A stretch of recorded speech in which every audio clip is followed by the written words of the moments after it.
Hannah Murray on TRE in the afternoon. Good afternoon. Joining us on the line now is Eric C. Rath. He's Professor of History at the University of Kansas. His new book, Kanpain, is the first history of sake in English, exploring its evolution from homebrew to flavored varieties. Sake has been central to Japanese culture for over 1,300 years. Welcome to the show, Eric. Thank you very much. I'm delighted to be here, Hannah. Oh, it's great to have you with us. So what made you look into the history of sake?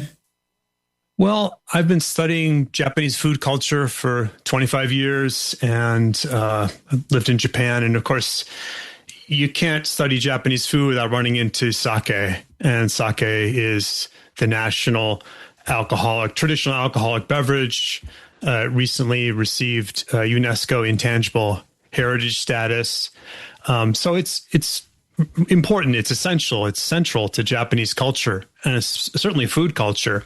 Yet I was a bit frustrated that there was no book about it in English. And so I saw an opportunity and dived into the topic. And it was a lot of fun to write this one. So for anyone who's never tried it, what does it taste like? How would you describe it? Oh, gosh, there's all kinds of varieties. And sometimes, when you have it for the first time, it's at a Japanese restaurant and it's not served properly and it's boiling hot. And that's probably not the best example of sake. There's some that are very ethereal and are very light. Others more fruity, others very hearty, flavorful. So there's such a wide variety out there. And sake is such a unique beverage because you can change the flavor profile by changing the temperature. You can serve it cold, you can serve it warm, you can serve it almost boiling hot, if you would. And it really changes the flavor profile of the beverage. So, yeah, it's kind of a hard beverage to describe. It's, I guess, more towards a wine than a beer, although it's made more like a beer than a wine. Interesting. So how would the Japanese drink it? Do they have it cold or hot? Oh, it depends on the season. Traditionally, it was warm sake was served in the winter months and cooler sake in the summer months. Okay.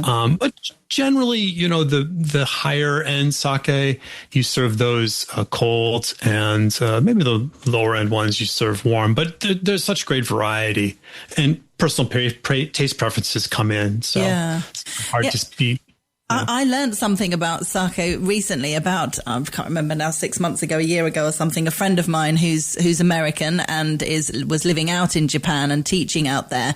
She used to live here in Spain and she came over to stay for a weekend and she brought some sake with her. And I thought, oh no, I don't like sake because my only experience was exactly how you described in a Japanese restaurant and you get a free glass at the end of the meal and it just burns your throat and doesn't seem to have any flavor to it and just, it's very difficult to drink.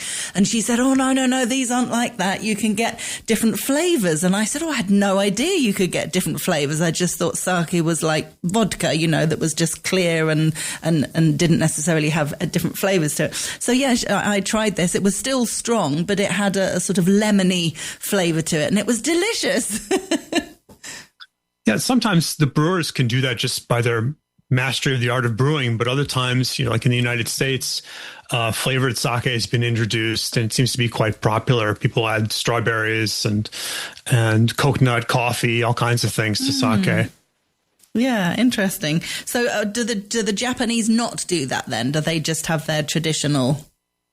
Well, it's interesting because it's something that it was innovated in the United States, but it's being imported back because actually, despite being Japan's national alcoholic beverage, the sake market is just 5% of all alcoholic beverages sold in Japan.